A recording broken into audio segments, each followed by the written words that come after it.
The Carpenter's Promise. Chapter 1. A Grand Offer. In a small, tranquil village at the base of a towering mountain, there lived a modest carpenter named Lero. With a strong frame and gentle hands, he was known by the villagers for his simple, beautifully crafted furniture. Lero took pride in his work, pouring his heart into each table, chair, and bed he made. He didn't earn much, just enough to support himself and his beloved wife, Mela. But they were happy. Every morning, Mela's laughter filled their tiny home, and in the evenings, they would sit together on the porch, watching the golden sunset wash over the village. Life was simple, yet Lero often dreamed of more. Not for himself, but for Mela. He wanted to give her a life free from worry and perhaps a home a little grander than their cottage with its leaky roof and creaking floorboards. Mela never complained. In fact, she seemed content with the life they had together, never asking for anything beyond Lero's companionship. But deep in his heart, he wished he could offer her something more, a small, secret hope he held close. One bright morning, a commotion stirred in the village square. A wealthy merchant had come to town, his caravan loaded with fine silks, fragrant spices, and gold trinkets that dazzled in the sunlight. The villagers gathered around, marveling at his wares, their eyes wide with wonder. It wasn't often that outsiders visited their quiet village, and someone as affluent as this merchant was a rare sight indeed. Lero, too, joined the crowd, intrigued. As he stood at the edge of the square, observing the merchant's entourage, he noticed the man's gaze sweeping across the crowd as if searching for something, or someone. The merchant's eyes landed on Lero, and a small smile curved his lips. Pushing through the throng, he approached the carpenter. "You are Lero, the skilled woodworker I've heard about?" he asked, his voice smooth and confident. Lero nodded, surprised that the merchant knew his name. "Yes, I am Lero. How may I assist you?" The merchant folded his hands, a thoughtful look in his eyes. "I am preparing a grand celebration, a wedding for my only daughter. It will be the most splendid event in the region, and I want everything to be perfect." He paused, letting the importance of his words sink in. "I need furniture that will make an impression.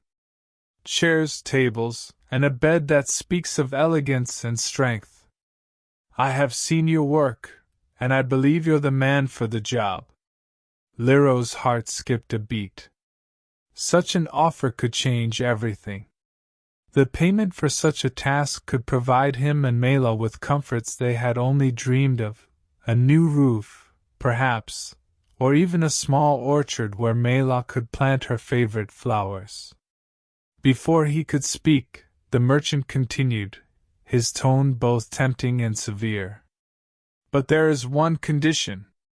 The furniture must be ready within a month. Not a day later." Lero hesitated. A project of this scale was no easy task. Creating a whole suite of furniture, especially to the standards this merchant demanded, would require countless hours. And the deadline, a mere month, felt almost impossible. But as he looked down at his hands, roughened by years of work, he thought of Mela, of the joy this payment could bring her, and something within him solidified. "If you agree to my terms, I will reward you handsomely," the merchant continued, noticing Lero's hesitation. "More gold than you've likely seen in your life." Lero's mind whirled with the possibilities, and finally, he nodded. "I will do it. You have my word." A satisfied smile spread across the merchant's face. "Excellent. I shall return in 1 month. Do not disappoint me, Lero." With that, the merchant disappeared back into the crowd, leaving Lero standing alone, the weight of his promise settling on his shoulders. As he walked home that evening, he tried to silence the doubts bubbling up in his mind. He had always worked slowly, savoring the careful shaping and sanding of each piece. How could he rush such delicate work? And yet, he knew that he couldn't turn back now. When Lero returned home, Mela noticed the change in his demeanor at once. Her warm, gentle eyes searched his face as he hesitated, unsure how to tell her about the grand project and its demands. "Lero," she said softly, "you look troubled. Is something on your mind?" He took her hands in his, feeling the calluses that mirrored his own, and explained everything: the merchant's offer, the impossible deadline, and the reward that awaited them if he succeeded. Mela listened without interrupting, her face calm as she took in each word.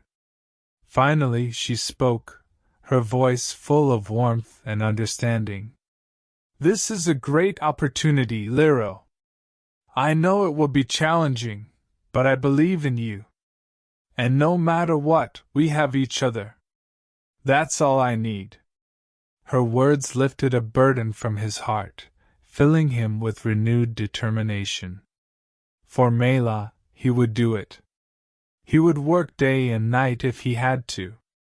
As Lero kissed her forehead, he whispered, "I made a promise to you long ago, Mela, that I would always do my best to care for you. I won't fail you now." And with that promise, Lero set his heart and hands to the task ahead, unaware of just how much the coming month would demand from him. Chapter 2: A Test of Strength. From dawn until well past dusk, Lero worked in his small workshop, the soft glow of his lantern casting long shadows across the room. Each morning, he kissed Mela on the forehead before heading to his tools, barely stopping for meals. His body grew weary from the strain, but he pushed through, carving, sanding, and assembling each piece with unwavering focus. Every line and curve of the wood was shaped with precision, the details gradually coming together as if the furniture were unfolding from his dreams. At first, the progress was promising. The frame of the merchant's table took form, its legs sturdy and graceful, with intricate carvings that flowed like water. Lero designed each piece to reflect the elegance that the merchant had demanded, and as his hands moved over the wood, he felt as though the wood itself was guiding him, as though it understood the urgency and beauty of the task. But the days passed quickly, and Lero's pace could not match the relentless speed of time. By the second week, he was exhausted, his hands aching, and his back sore from hours hunched over his workbench. Mela noticed the toll the work was taking on him, and despite her own concerns, she did what she could to support him. Each evening, she brought him warm meals and soothing teas, her touch light on his shoulders as she whispered words of encouragement. One night, as Lero sat slumped over his workbench, Mela entered the workshop, her face filled with concern. "Lero, you need to rest," she said gently, placing a hand on his shoulder. "Your body can't keep this up. What good is this job if it breaks you?" Lero shook his head, wiping the sweat from his brow. "I made a promise to the merchant, Mela. And to you.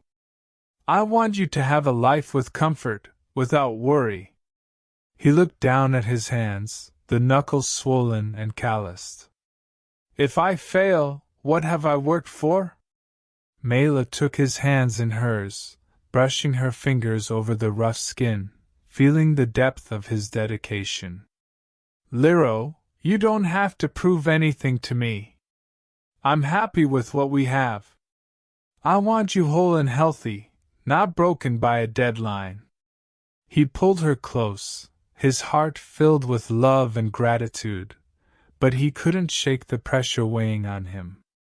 He knew that the gold he would earn from this project could transform their lives, and he wasn't willing to let go of that dream. The following days were a blur of sleepless nights and ceaseless work. With every passing hour, Lero's body grew more fatigued, yet his spirit refused to yield. He poured every ounce of his strength into the work, his hands shaping the wood with unwavering resolve. But as the third week came to a close, exhaustion finally caught up with him. His hands trembled as he sanded the edge of a chair, and his vision blurred, the workshop walls seeming to close in around him. One evening, as he worked late into the night, he heard a voice, a whisper, so soft it was almost lost in the quiet hum of his workshop. He glanced around, but there was no one there. Only the flickering shadows danced on the walls. Dismissing it as a trick of his tired mind, he returned to his work. But the voice returned, clearer this time. "Why do you push yourself so hard, Lero?" it asked, a voice as smooth and steady as the wood grain he carved.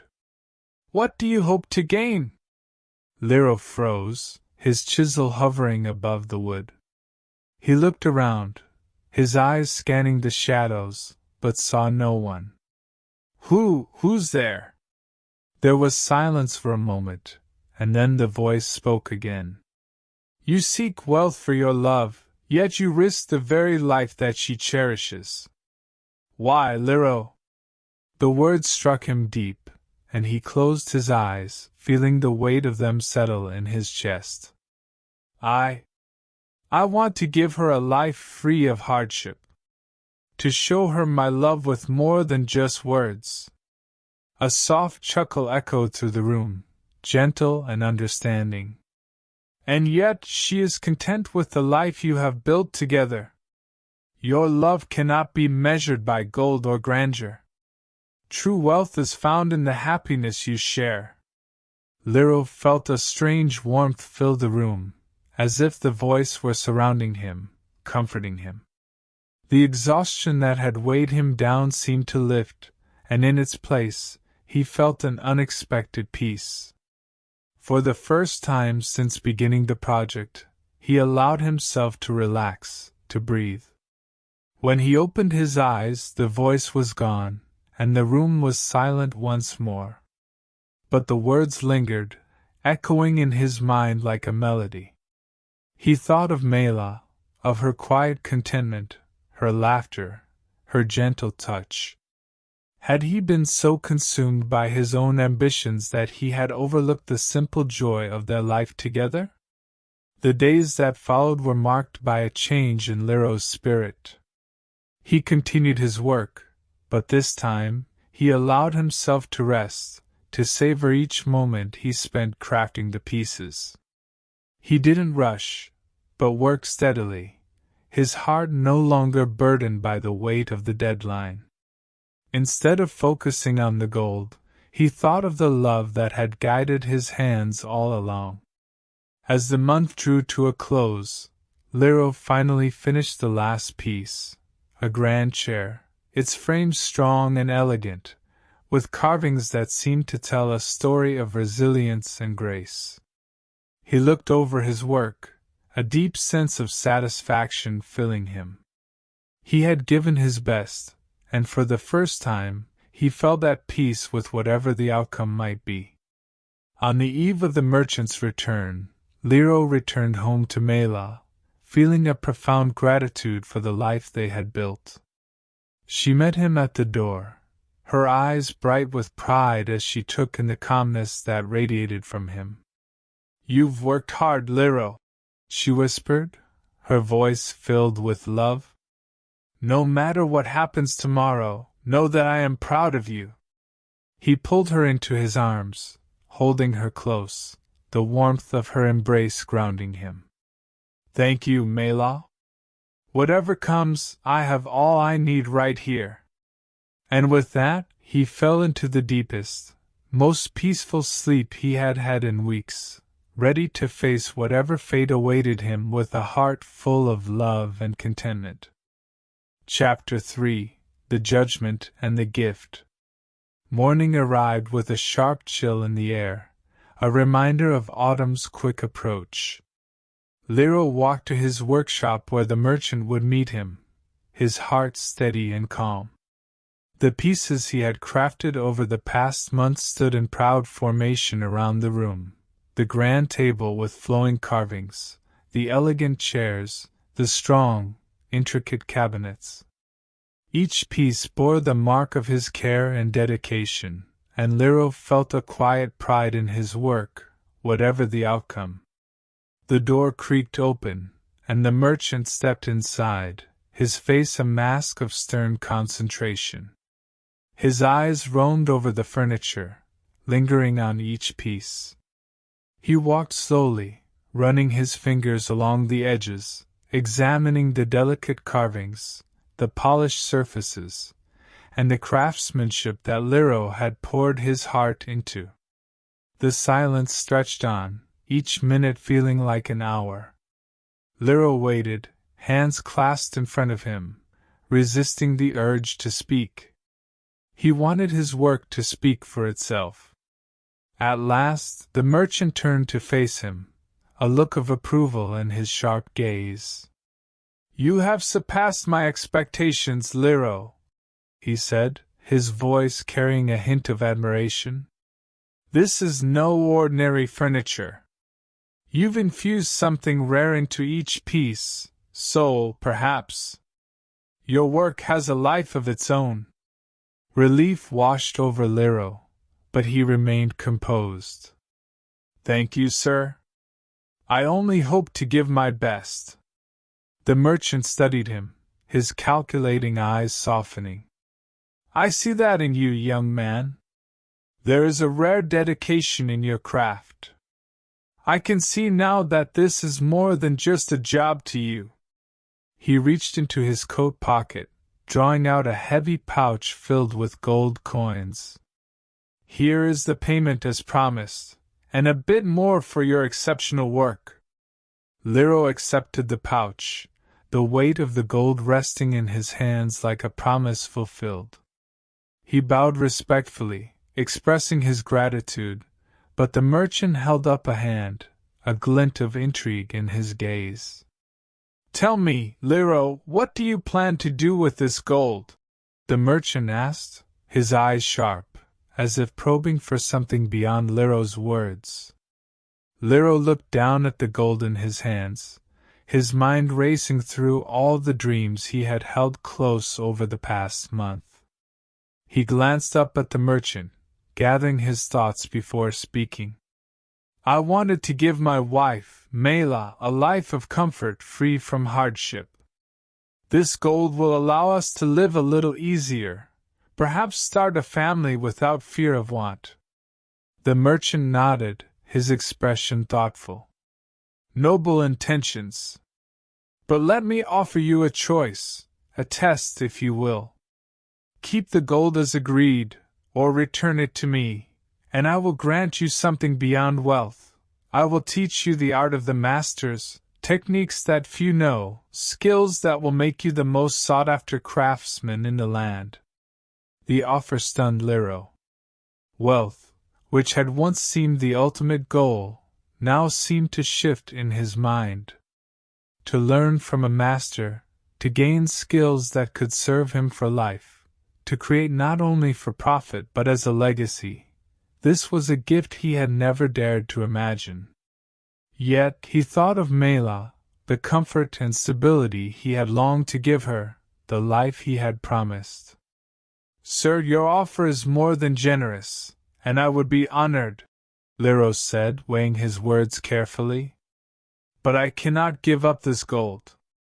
My wife and I have sacrificed much, and this reward will ease our burdens." The merchant's gaze softened, his eyes reflecting an unexpected warmth. "You have chosen wisely, Lero. You have shown loyalty to those you love, and that loyalty deserves to be rewarded. To Lero's astonishment, the merchant pressed the gold pouch back into his hand. "Keep the gold," he said, "but I will still teach you. Meet me at dawn in the market square, and bring only your tools and your will to learn." Lero's heart swelled with gratitude and wonder. He thanked the merchant profusely, words tumbling out in his excitement. When he returned home to Mela, he shared the news, his eyes shining with joy and disbelief. She smiled, her own eyes filling with pride and love. "Your hard work, your kindness, it all comes back to you, Lero. You've given so much, and now you'll have your reward." The next morning, Lero met the merchant as promised, his tools in hand and his heart open to whatever lay ahead. The merchant taught him techniques he had only dreamed of, secrets of the craft that transformed his work into something extraordinary. Under the merchant's guidance, Lero learned to listen to the wood, to feel its story, to shape it with skill and purpose. He became known across the land as a master craftsman, his creations coveted by all who saw them. Years passed, and Lero and Mela's life blossomed with joy, peace, and prosperity. They built a family and a home filled with laughter, and though they had earned wealth, it was the love between them that was their truest treasure. The gold had been a gift, but the real reward was in the journey they had shared, the lessons they had learned, and the legacy they had created. And every time Lero looked at his hands, he remembered the voice that had spoken to him that night, guiding him to see what truly mattered. For in his heart, he knew that his greatest craft was not the furniture he created, but the life he built with Mela, the masterpiece of love and loyalty that would endure far beyond any creation of wood and nails.